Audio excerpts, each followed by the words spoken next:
ready to start? Yeah. Can you help the online?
Ladies and gentlemen, our event will continue right now.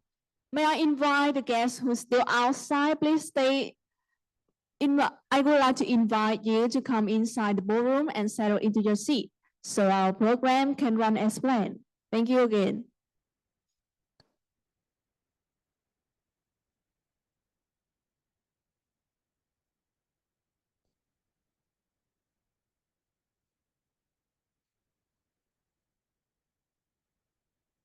Welcome back, ladies and gentlemen. And now we have come to the final section for the forum on involving internet regulatory landscape in APAC. This section will discuss internet-related challenges in the region, explore reactionary legislation, regulation, and examine the likely impact of this regulation. And please welcome our section moderator on stage, Ms. Nguyen Minh Tuấn, Senior Associate at Viren and Partners.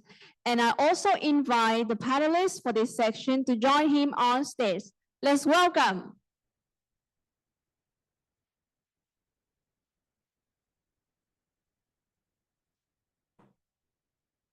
Hello. Good afternoon, everyone. Thank you for staying with us until this hour. Very happy to be here. My name is Minh Tuấn. I'm the Senior Associate with Viren Partners. We are a regional consultancy firm headquartered in Singapore, and we support many clients, many big tech clients to navigate the regulatory landscape throughout Southeast Asia with connection to DC. Many of the discussion points that we will discuss today is what many of our clients have asked and seek our support. So yeah, first of all, just a few remarks from myself, and then I will invite all the panelists to join me on stage. It's such a great honor to welcome everyone to this timely and very important discussions on the evolving landscape of internet regulation in the Asia Pacific. This is with a particular focus on the development across Vietnam and the wider ASEAN region.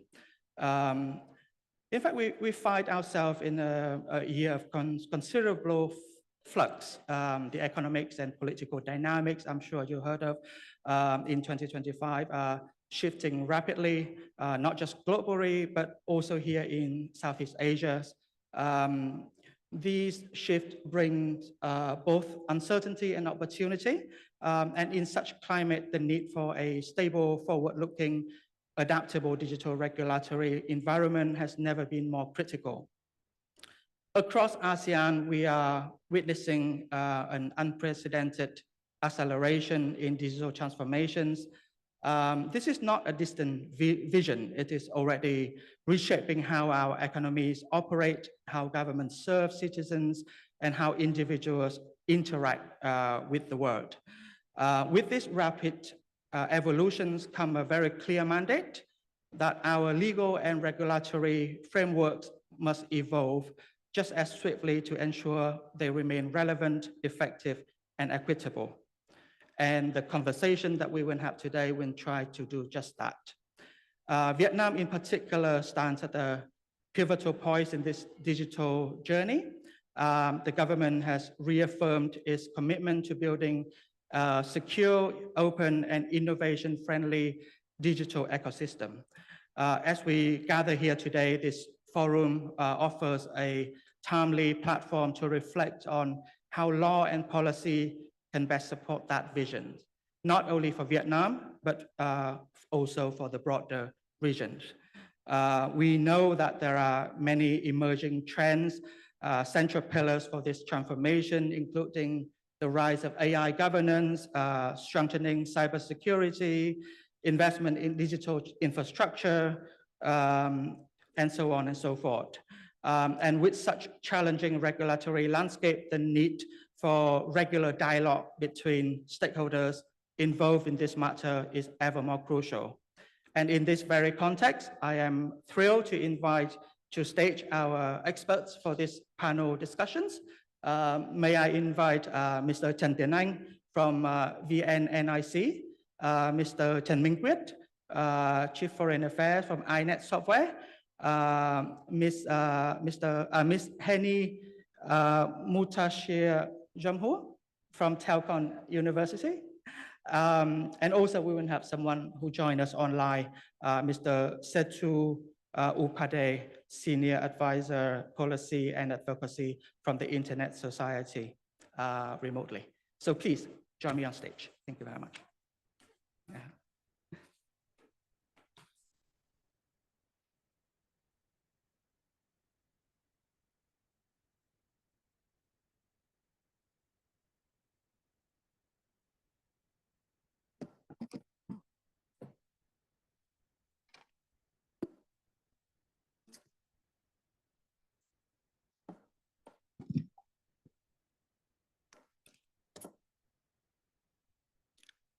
Great. Thank you very much, everyone, for joining me here for this very timely discussions. So maybe before we start, may I just ask everyone to give a very quick round of introductions about who you are and the organization that you present today. Let's start from from the far side. With yeah. The youngest, no, far side. Yeah. Good afternoon, ladies and gentlemen. First of all, I have to say that it is an honor for me to be here and represent my company. My name is Trần Minh Quyết, Chief of Foreign Affairs of iNet Software Company Limited. In Vietnam, we are one of the top domain registrar, as well as key providers of hosting and cloud services. And today, I feel very happy to be here and have a chance to have a chance to tell my opinion as well as my experiences on behalf of Vietnamese international domain registrars in this very significant discussion. Thank you very much. Hello, everyone. Thank you, ladies and gentlemen, for joining us today in Hanoi. So this is the last session of today. So we will talk about the regulatory landscape in the APAC. That is also very interesting topic for me. My name is Trần Tiến Anh. I am the legal executive in VNNIC. This is my welcome to sit here and join for everyone to share my point of view, my experience, and about the topic, the landscape, and how the regulation of the internet in APAC will be developed. Yes, thank you. Good afternoon, everybody. My name is Helny Mutiarsi Jumhur. I'm very happy in Vietnam because I have favorite food. What name in Vietnam? Pho in Indonesia, pho, we call pho. Oh, pho. It's very delicious. Yes. I'm Helni from Pandi. We are registry country code. I'm supervisory board and representative from academic because in my country registry have 25 representative and we are under government. And also I'm lecturer from Telkom University and in business school and electric magister. And my core cyber law and my apart from being activity in domain governance and my role as lecturer, I also advising several minister in Indonesia to build the ICT law and regulation, include my involvement in road e-commerce regulation, digital economic, roadmap e-government, AI regulation, include the ethic AI, and roadmap of telecommunication regulation. I hope in forum we can discuss because landscape internet and regulation ICT is something interesting and unique regulation. Thank you. Mr. Setu, it's a very quick introduction. Yes. Hello, Mintuan. Thank you. My name is Setu Bandopadhyay. I'm the Senior Advisor for Policy and Advocacy at Internet Society. I'm based in India. So sorry I couldn't be there in person. I would have loved to be a part of the event and join the community. But unfortunately, because of my passport is stuck at an embassy, I'm not able to travel. As my title suggests, I work on monitoring and supporting our policy and advocacy goals globally, but I have a specific focus on the APAC region. I am a lawyer by training and a policy analyst by training, and really excited to be a part of this discussion and present from an international civil society and technical community perspective. Glad to be here. Thank you. Fantastic. Thank you so much. So maybe just the very first question, maybe we should go to representative from Vietnamese government stakeholders. So let me ask Mr. Tien Anh the very first questions. So we know that Vietnam digital transformation landscape is evolving very fast with the recent issuance of regulations such as Decree 147. Vietnam has taken a significant step in updating the approach to management, provision, and use of internet services and online informations. How do regulations such as Decree 147 reflect the government broader visions for Vietnam internet regulatory framework, and what roles does VNNIC see itself playing in implementing these changes to support the country's digital transformation goals? Oh, thank you, Mr. Minh Tuấn, for this question. I think that the first thing I have to say is that Vietnamese legal framework on internet is broadly and very extensive and overall governing all the layers of the internet. From this perspective of Vietnam Internet Network Information Center, we serve both as the Viet.vn registry and the NIR of Vietnam, also the managers of the national DNS system and the VNIX, the Vietnam Internet Exchange. So yes, I would like to focus especially for the management of the internet resource, such as the domain name, the IP address, and the ISN. The recent policy and regulation on internet resource reflect a forward-looking vision of building a secure and advanced internet infrastructure. Key national goal including about the established .vn domain name as a national brand, targeting a minimum of 1 million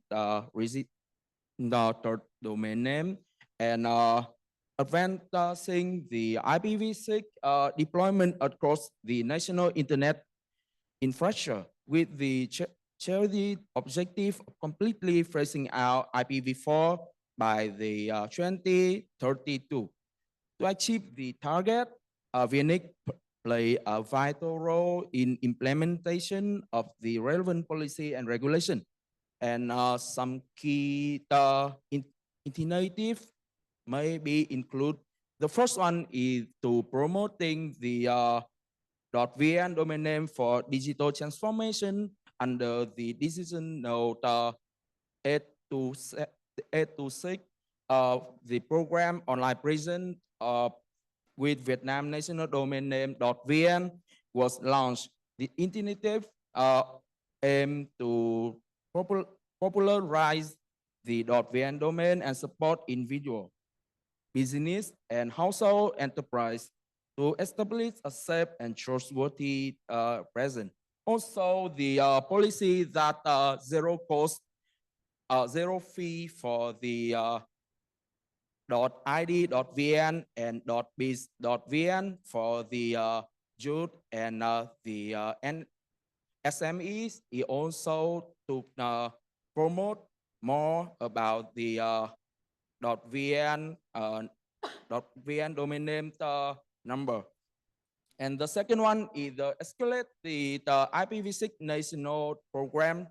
So leading at VNIC lead the IPv6 annual program so that to reach the goal of 70% of IPv6 usage in 2025. And also we are making the plan of the period of 2026 and 2030 to 2030. Also, the key one is to ensure the a safe and trustworthy internet domain name. So yes, we we have some policy for the verification of the domain of the .vn and .vn domain name registration, yeah, through the eKYC and for the and the future integration of VNE ID and other and the citizen ID. Yes, and we launched an DNS bill report portal. So we the portal have received about 4,000 abuse report in as for the November 30, 2024, and the report to about the 70,000 domain name, and 100% of report case were arrested and resolved. To re-effort, Vietnam is committed to serve the nation interest and build a faster, more resilient internet to support Vietnam digital transformation. Thank you. Great. Thank you so much for your insights. So may I go to Quit next? So Tiền Anh just share his insight from the point of view of the regulator. From the point of view of a company, a regulated, could you share with us your experience from your company operating under such a regulatory landscape? What are the challenges in terms of compliance, and what have been the beneficial factors from such a regulatory landscape? Thank you for the question, Mr. Tuấn. Well, at INET, we have always supported and complied with the direction taken by VNIC and the Socialist Republic of Vietnam government. Of course, every new directions always come with challenges.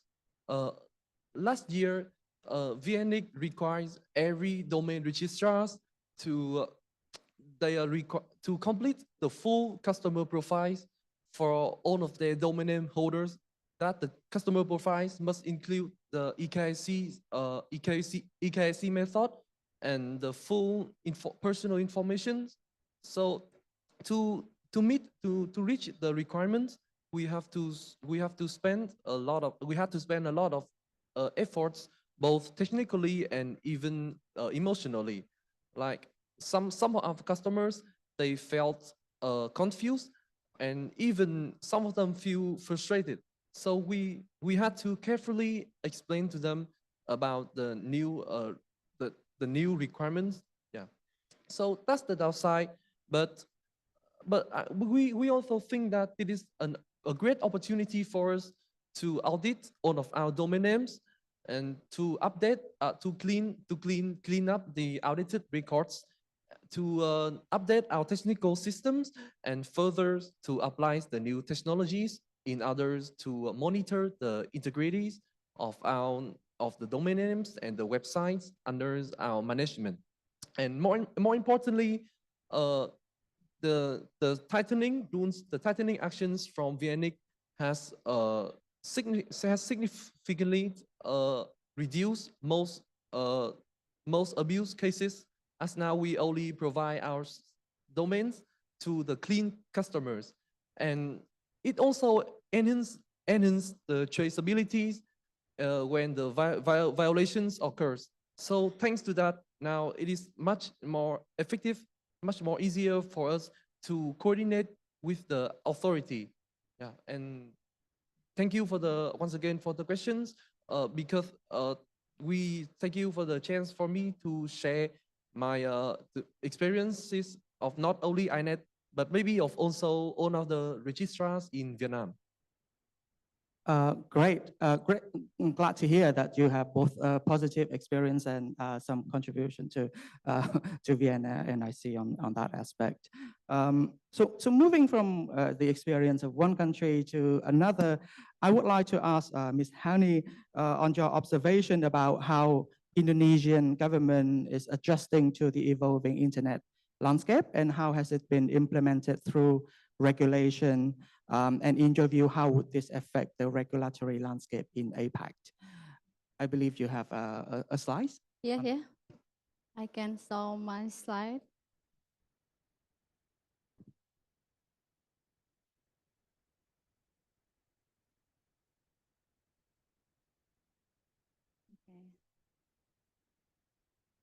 Okay, thank you.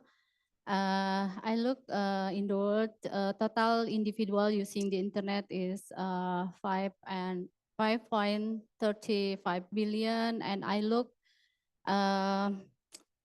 user access internet via mobile phone is 96.5%, and user via laptop is under via mobile is 6.8. Next slide. I look in Asia Pacific, every government have different regulation, because I look about internet regulation, because my in my landscape internet, my focus is about regulation. I think it's different regulation, internet and telecommunication. Internet is something unique regulation. I look every country have formulation. A specialist in my country. Focus about the data protection, because it's hard regulation, and my organization registry domain country code, yeah, have a program to literasi digital for data protection. Next slide.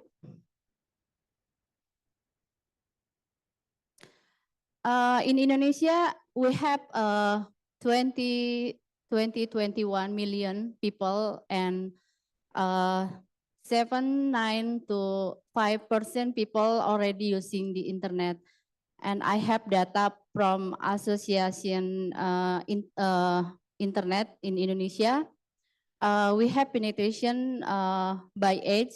We have post Gen Age, Gen X, millennial, Gen X, and baby boomers. And then we have penetration rate Indonesia by gender, male and female. And very interesting for me because Indonesia people most frequency access internet content, interesting about political, social affair, law and human rights. And then we have the most frequency access social media.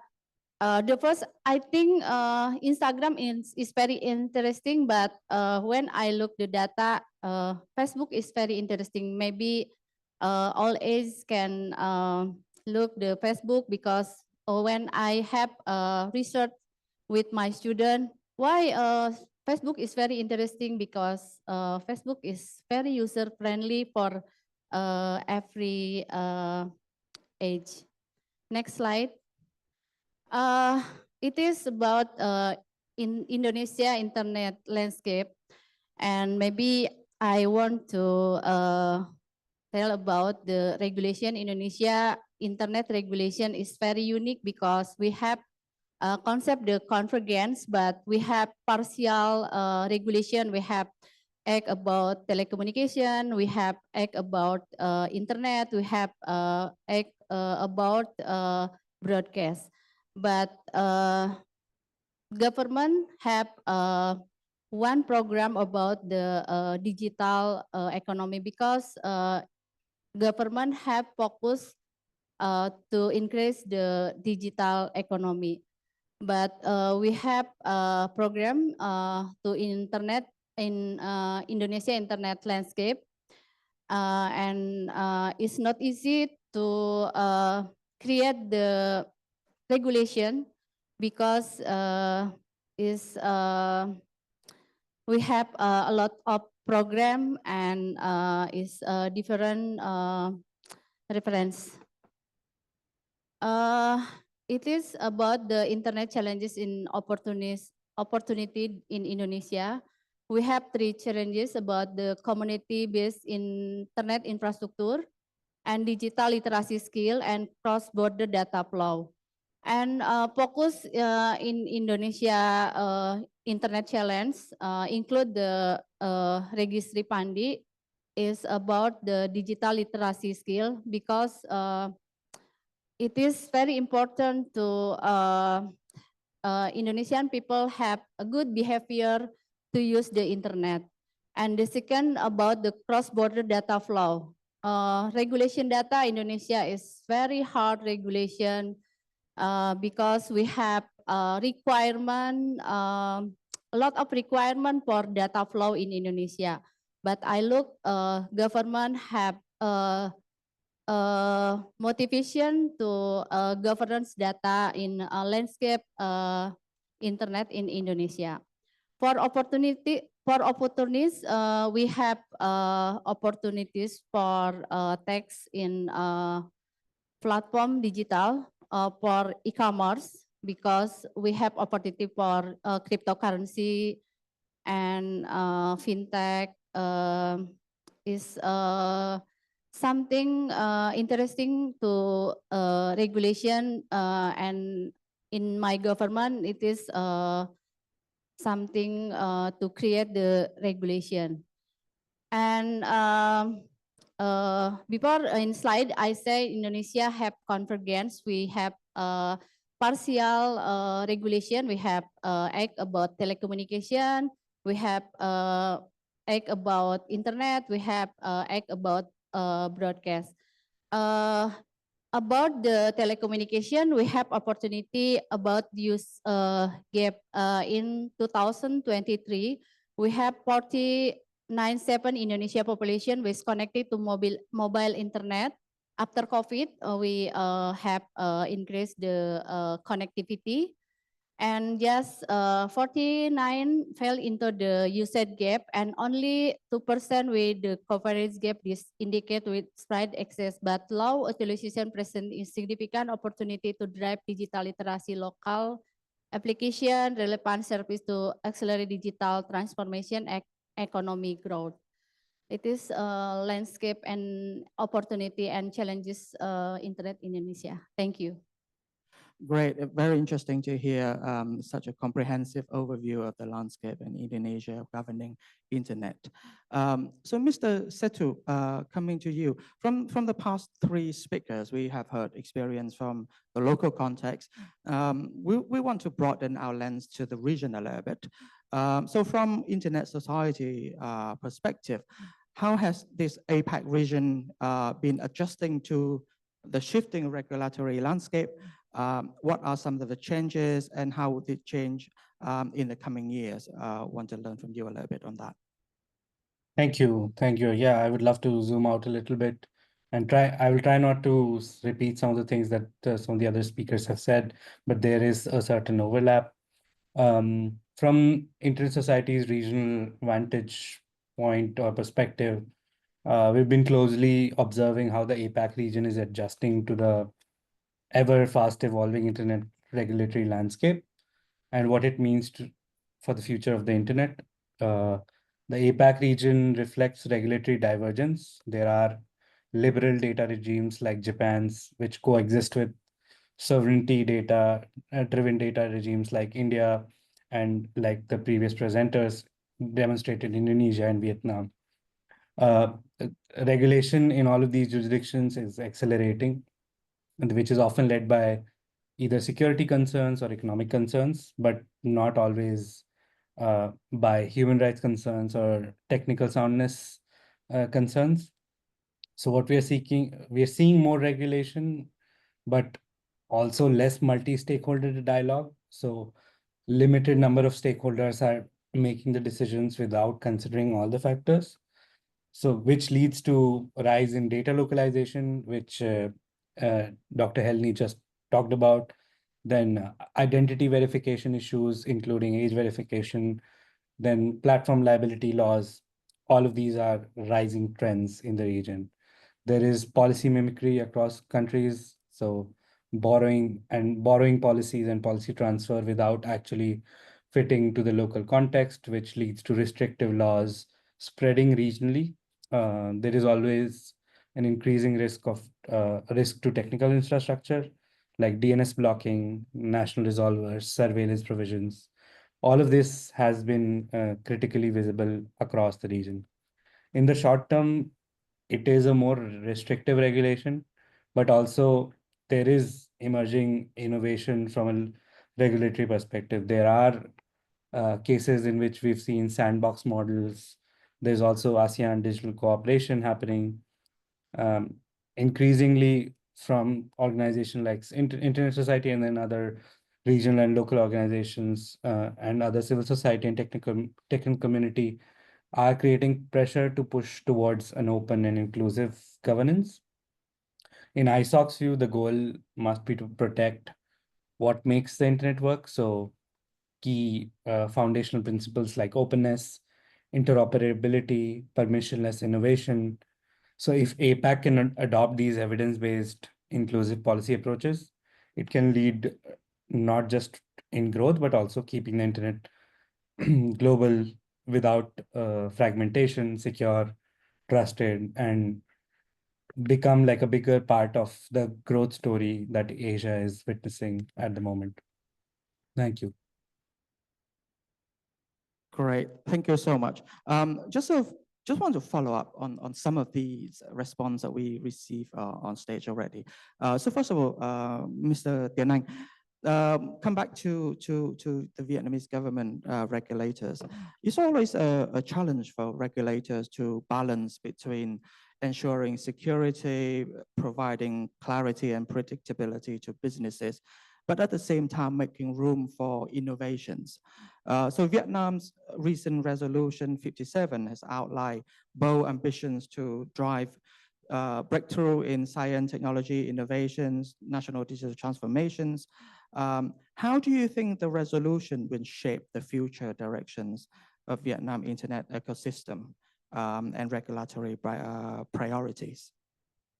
Well, I think that the digital transformation in Vietnam not just start for the 2025, but back when in the 2020, we also have digital transformation plan from the government of Vietnam. But now we have the resolution of 57. We have bring us a bigger picture of digital transformation, set forth ambition objective for the advances of science, technology, innovation, and especially digital transformation in Vietnam.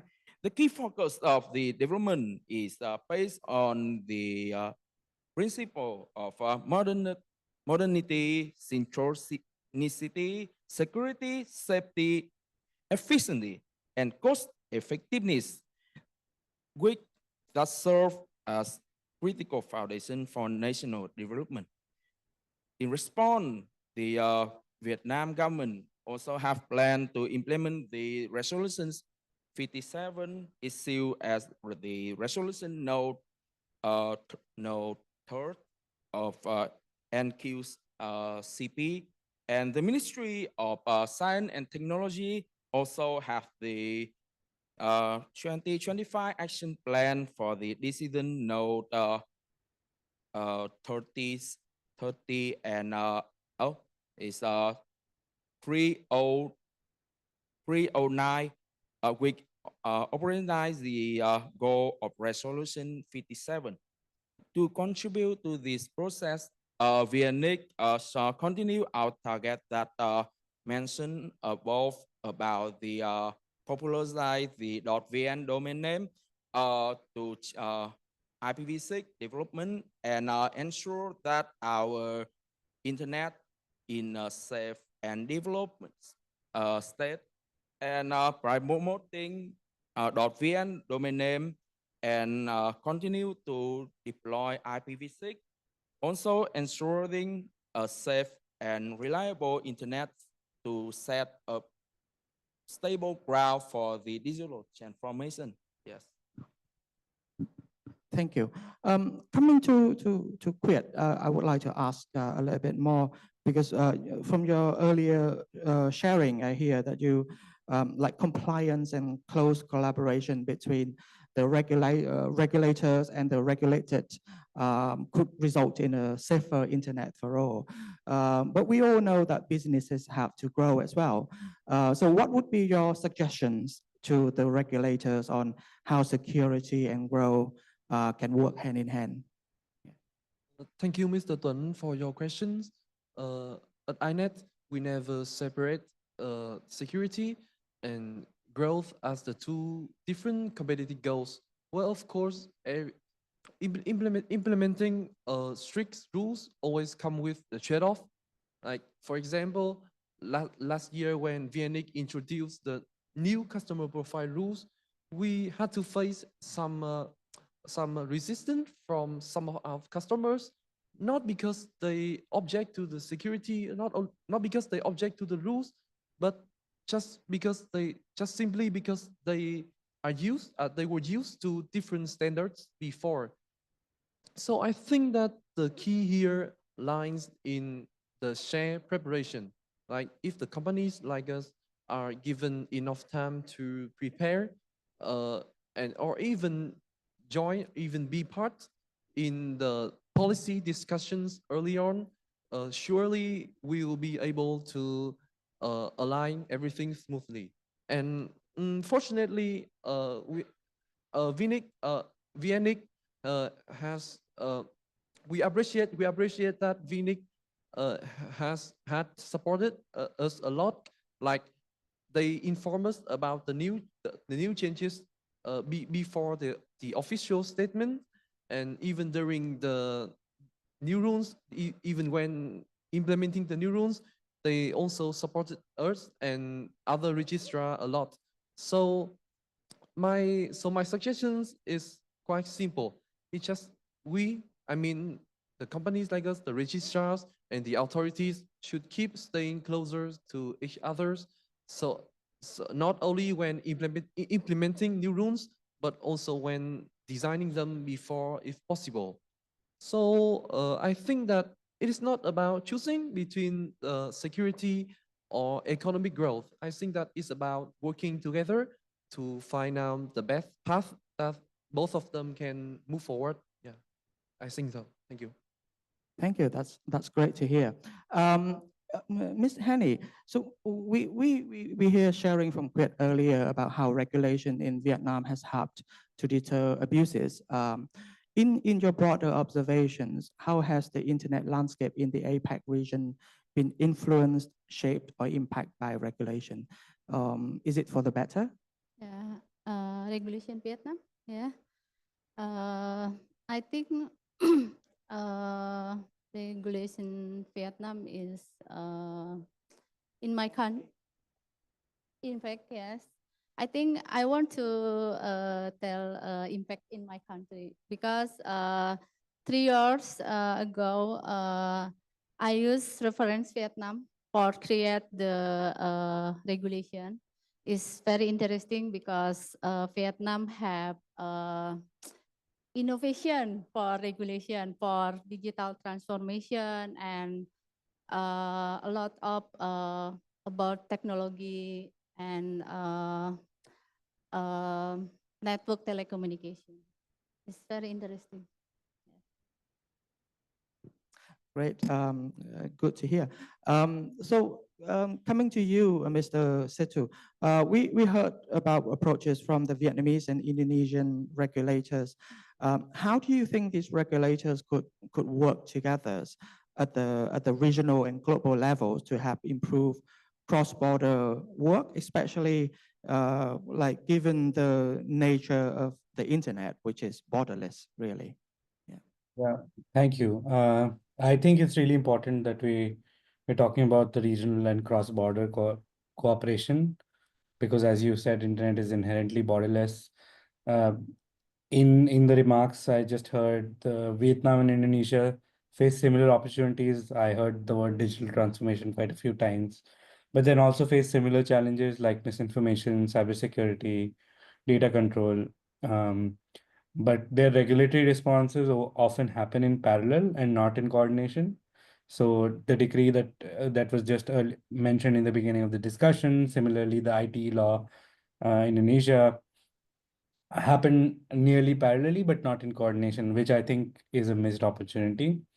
Without collaboration, we get fragmentation, and also weaker internet as a whole, which with conflicting compliance demands, making the internet weaker, less resilient and reliable, and impacting the entire ecosystem. And I think based on the common principles of data protection, more recently AI governance, platform accountability, there is a room to collaborate there. There's also um, shared technical standards to protect DNS, end-to-end encryption, network resilience. All of these are sort of common denominators which can be used to facilitate more collaboration between the regulators. I think the ASEAN digital sandboxes and policy labs for joint experimentations and mutual learning could be beneficial. I mean, the idea is already out there. I think the implementation remains. And these could align national goals with cross-border nature of the services and users. This can also result in coalitions and collaborations in the region, but also globally. So APAC regulators, I think, should increasingly more contribute towards global digital standards, including like UN-like processes like GDC, then which is Global Digital Compact, participate in Internet Governance Forum, and then engage in the Internet Engineering Task Force. But always staying grounded in with the local needs and voices. So taking local to the global stage. If Vietnam and Indonesia lead in the regional dialogue, they could set a tone for collaborative, rights-based, progressive digital governance across APAC, which is going to be beneficial for everyone and for the internet as a whole. Yeah, thank you. Thank you. I completely agree on that. I mean, like it's a common denominator that need to be pushed forward so that the country can work together. A very quick round. Just curious to ask the panelists on your advice or suggestions to regulator to support a more nurturing business environment. Yeah, maybe I go to Quyết and then Mr. Setu on that. Yeah. Thank you for the questions. Well, so from my previous answers, I would like to conclude shortly that in order to build a nurturing business environment, I think that there should always be a shared and open dialogue. So as I have said, like I think that we can, I think that both, I think that we can only build a nurturing business environment like only when uh uh, it's, sorry about that. I'm just thinking. Okay, so yeah, yeah, No worry. yeah. I think that only when the people, I think that only when the persons who have to follow the rules, like involved in the process of building the regulations, uh, both economic growth and the securities can coordinate well with each other. I think so. Yeah, thank you. Mr. Setu? Thank you. I'll try not to be a broken record and repeat what I had already said. But my core advice, I mean, before my advice, I would like to say a little bit about the thought processes of some of the regulators that I've engaged with. So the analogies often used for internet-related things are often connected to the physical realm. So, for instance, data has been equated with oil. That data is the new oil, but that's not really true. It doesn't encompass the sort of opportunities, the accessibility, and the sort of reusable nature of data and other similar terminologies and technologies, which sort of hinder the way regulators work and might end up hurting business environment. So my core advice would be to first to create clarity, ensure consistency, and build trust. This can be done by avoiding vague and overboard laws, where compliance risks are raised, particularly for startups. That's really not helpful for that kind of environment. This can also be done by embracing evidence-based participatory policymaking, which involves not only government agencies, but also businesses, technologists, civil society early on. So really a multi-stakeholder dialogue. And then aligning with the global open standards and supporting safe cross-border data flows. Since this is a critical issue in the region, as I mentioned, because of the sovereignty-driven regulations that are happening. And finally, prioritizing regulatory capacity building and dialogue, and not just in enforcement. I mean, we know that regulators from APAC region are often burdened with a lot of work and don't have that kind of capacity. There are limited budgets. So I think prioritizing regulatory capacity building is something that should be one of the core steps towards this.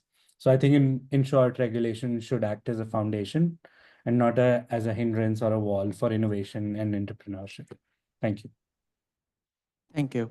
And Tiên Anh and Ms. Henny, how would you advise business and entities that are regulated to approach and resolve any policy issues that they might have in their operations? Okay, thank you. To address my issues, I recommended business and regulated entities adopt a proactive, collaborative, and data-driven approach. The first, we must understand the applicable regulation and the context of the policies, because in my experience in my country, always misunderstanding under government and industry and consumer, because in internet landscape and regulation internet in my country, we have 4 stakeholder: government, regulator, operator, and customer. Some time we have a lot of misunderstand about the word in the regulation. we must have the same perception about the what the regulation, applicable regulation, and the context of the policies. And the second is open communication for the every stakeholder. I think internet is something of regulation, open regulation. I always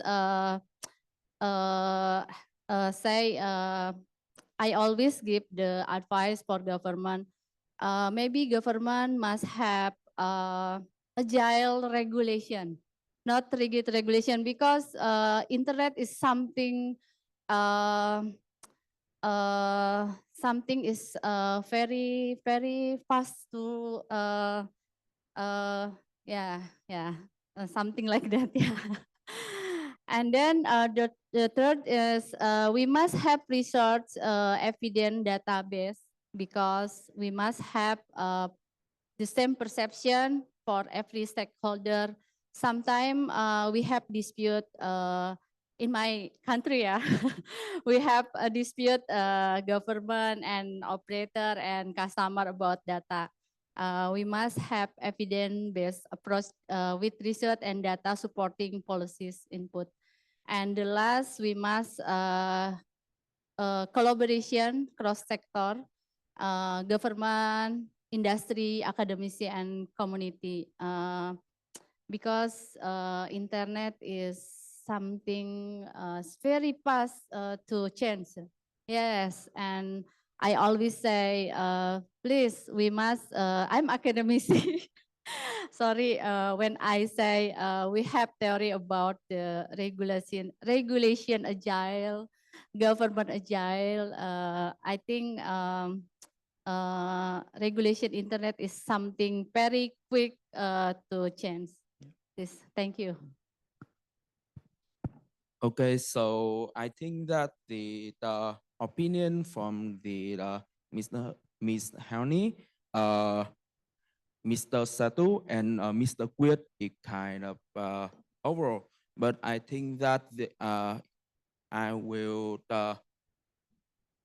I will say about one key element, that is the business should be updating the legal framework that related to the business, not only when the regulation is published, but also when is it drafting. Because in Vietnam, the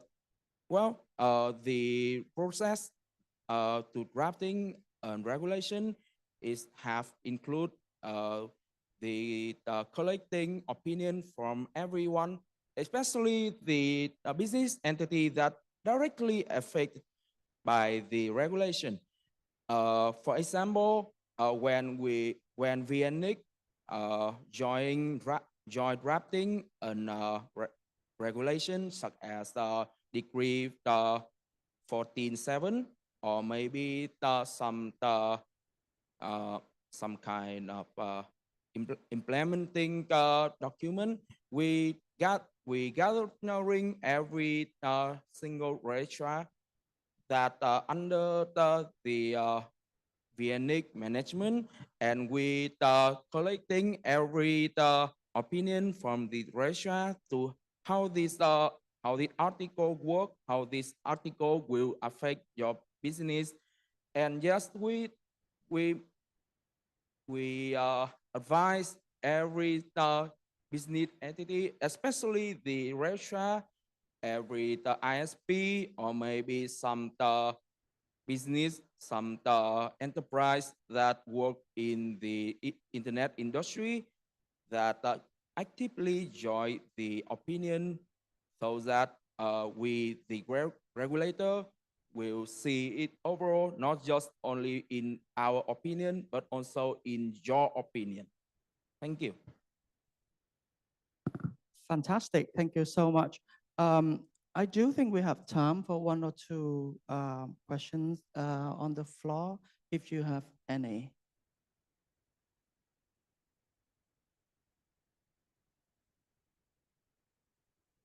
No? Okay, great. So I think fantastic sessions. For myself, I think that the regulatory choices that we make today will shape the digital economies of the futures, right? So as we anticipate future legislative directions from AI, data governance to platform accountability and beyond, we must remain proactive and collaborative. And in that sense, I think we have gained tremendous insights from the session today. And for me personally, it's been a very valuable hours. For me, just a few personal takeaways to wrap up the sessions. So first of all, I think one size doesn't fit all. So each country will have their own unique challenges and features. And it's very important that the lesson learned from experience across the globe is adapted to reflect these uniqueness of a country. The second is regional collaborations. So because of the first point, it's even more crucial for countries to work together, to learn together and harmonize the legal frameworks where appropriate, particularly around cross-border data flows, cybersecurity protocols, ethical tech employments. This can enable ASEAN to present a more unified and resilient digital front. And finally, communication is key, right? Ultimately, bringing policy to implementation will require inclusive dialogues.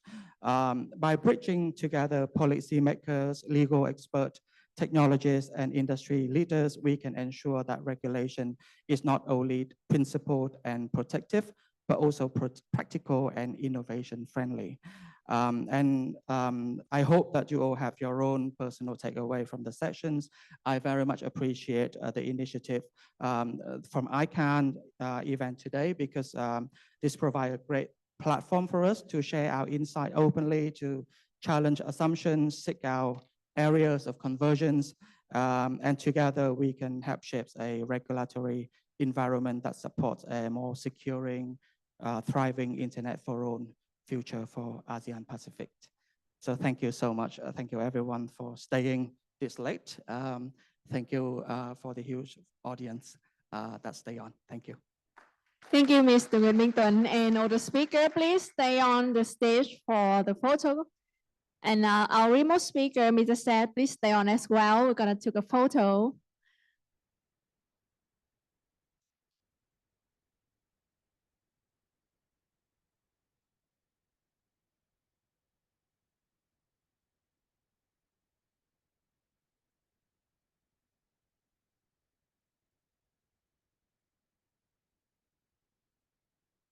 Thank you so much. And ladies and gentlemen, we have come to an end of the forum.